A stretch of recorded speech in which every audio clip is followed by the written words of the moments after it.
Hello दोस्तों, कैसे हैं आप लोग। आज हम बात करने वाले हैं इस वीडियो में टैक्सेशन के बारे में। टैक्सेशन के बारे में बेसिकली मैं बात करने वाला हूँ इनकम टैक्स के बारे में। इनकम टैक्स के बारे में इस वीडियो में बात करेंगे। टैक्सेशन सीए इंटरमीडिएट की पेपर नंबर 4 हम कंप्लीट करेंगे। इसमें से इनकम टैक्स जो पार्ट ए है और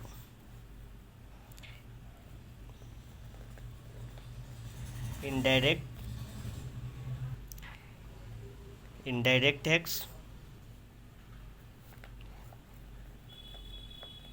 पार्ट बी के।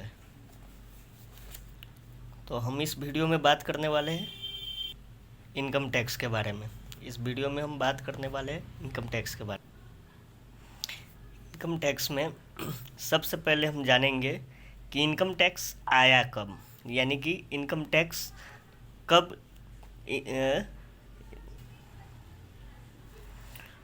when income tax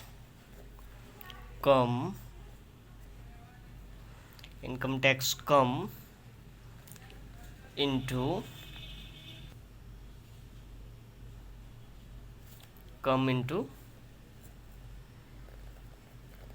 force। ये क्वेश्चन लगभग एमसीक्यू के लिए इम्पोर्टेंट हो सकता है। एमसीक्यू के लिए इम्पोर्टेंट हो सकता है क्योंकि एमसीक्यू में कुछ भी पूछ सकते हैं। तो ये कब इन फोर्स में आया, तो ये आया 1 अप्रैल 1962 में इन फोर्स में आया। उसके बाद हम बात करेंगे कि इनकम टैक्स में टोटल कितने सेक्शन हैं, कितने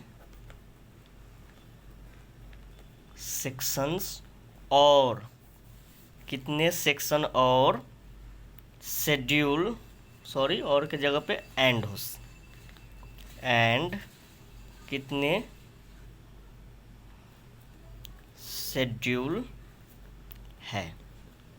ये भी हमारे एमसीक्यू के लिए इम्पोर्टेंट है, जो एमसीक्यू में लगभग 1 नंबर के क्वेश्चन में हो सकते हैं।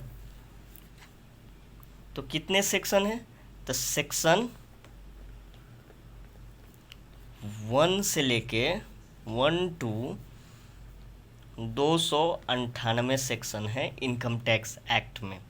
इनकम टैक्स एक्ट 1961 में सेक्शन 1 to 298 सेक्शन टोटल है।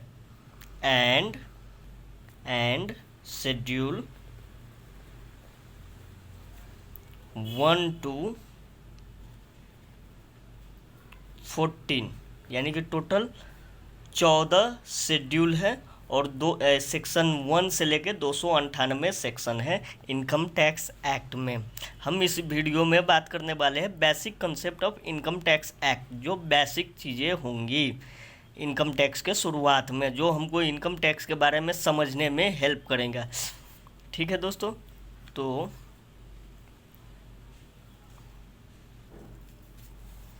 दोस्तों अब हम बात करते हैं आर्टिकल 265 of the Constitution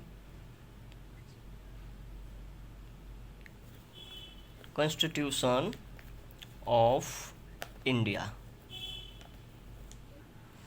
तो हम बात करेंगे article 265 of the constitutions of India. ये क्या कहता है, no tax shall be no tax shall be levied और collected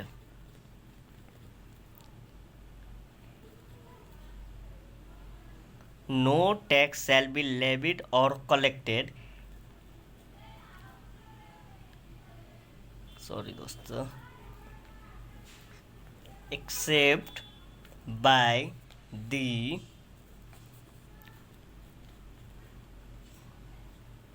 authority of government.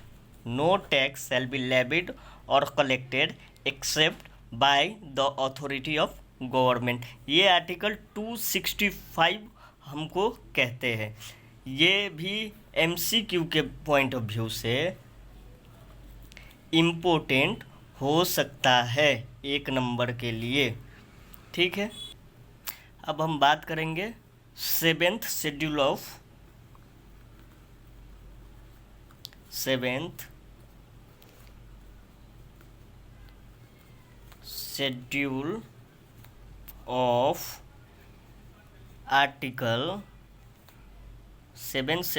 Article 246। अब 7th शेड्यूल ऑफ आर्टिकल 246 हमको क्या कहता है? ये 3 लिस्ट आर्टिकल 246 ये 3 लिस्ट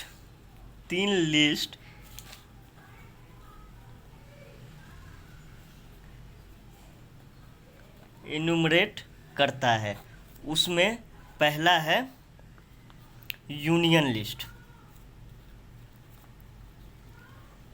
दूसरा स्टेट लिस्ट और तीसरा है कॉन्करेंट लिस्ट। ठीक है, यूनियन लिस्ट में सेंट्रल गवर्नमेंट के पास पावर होता है एक्ट बनाने के लिए। सेंट्रल गवर्नमेंट के पास पावर होता है एक्ट बनाने के लिए, वो होता है यूनियन लिस्ट में। ठीक है दोस्तों, स्टेट लिस्ट में क्या होता है? स्टेट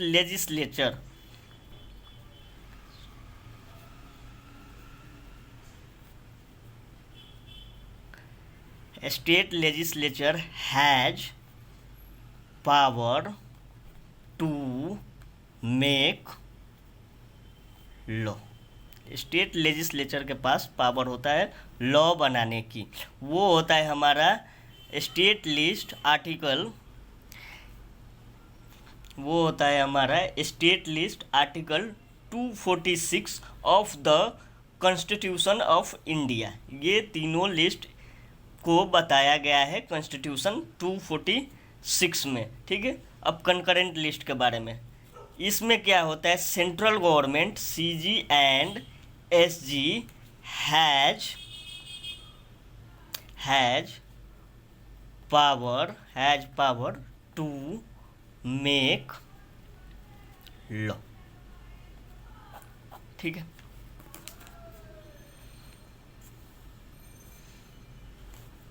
अब हम पढ़ेंगे इसमें component of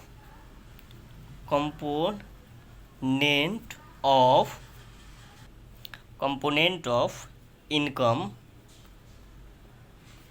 tax. Component of income tax. ठीक है दोस्तों, इसमें पहले आता है income tax act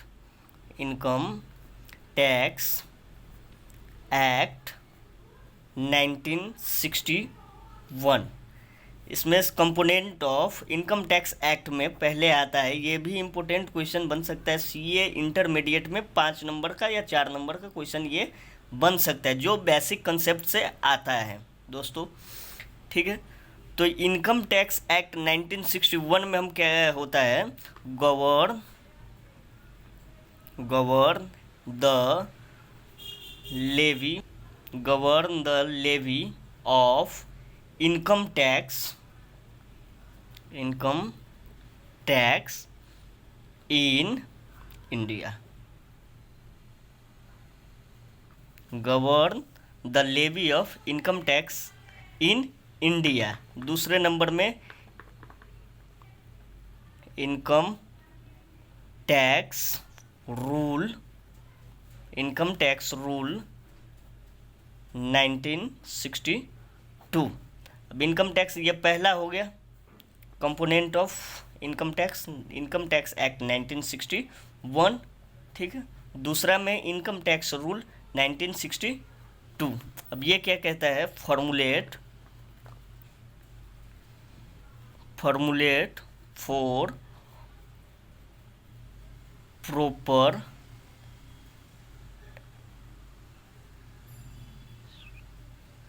proper administration of the act।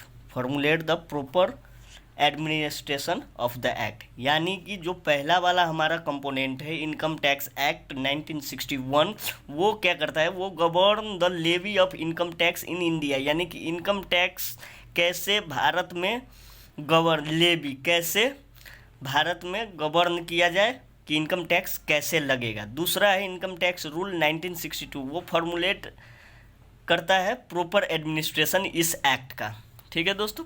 उसके बाद एनुअल, तीसरे नंबर में हम देखते हैं एनुअल फाइनेंस एक्ट। ये एनुअल फाइनेंस एक्ट ये हर साल आता है, एवरी ईयर।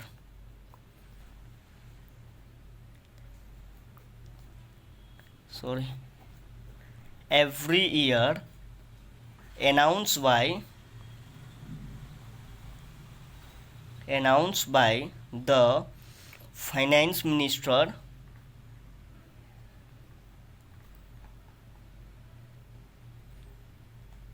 of India.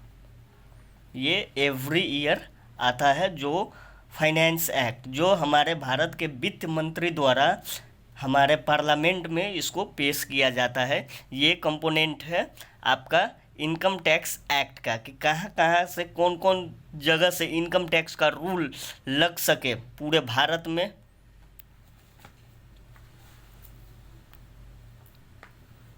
अब हम चौथा नंबर में देखें, circular. It is issued by the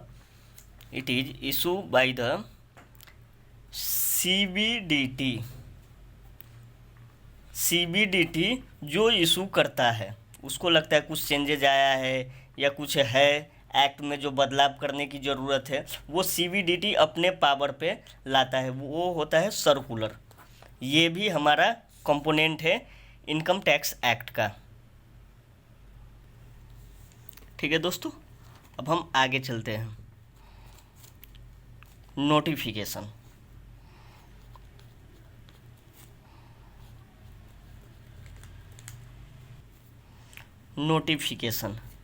ये होता है इशू टू गिव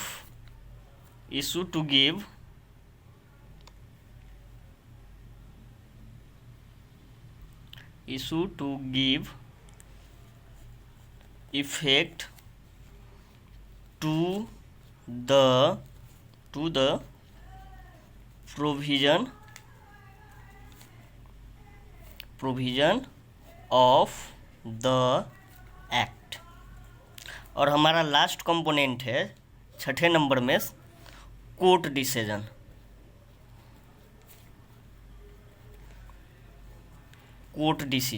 अब कोर्ट डिसीजन में क्या होता है, कभी कभी इनकम टैक्स एक्ट आने के बाद, इनकम टैक्स रूल आने के बाद उस पर भी कोई ऑब्जेक्शन लग सकता है, लगता है, उसका कोर्ट प्रोसीडिंग होता है। अब कोर्ट प्रोसीडिंग होता है अगर जो वहाँ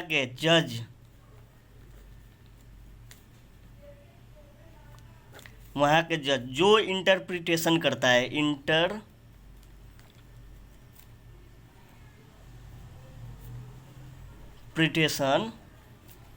ऑफ द एक्ट, वो भी कंपोनेंट ऑफ इनकम टैक्स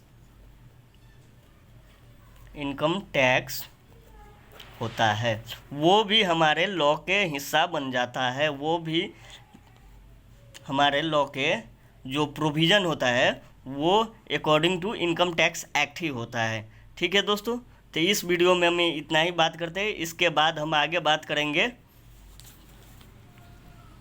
जो हमारे स्लैब रेट है, slab rate of income tax.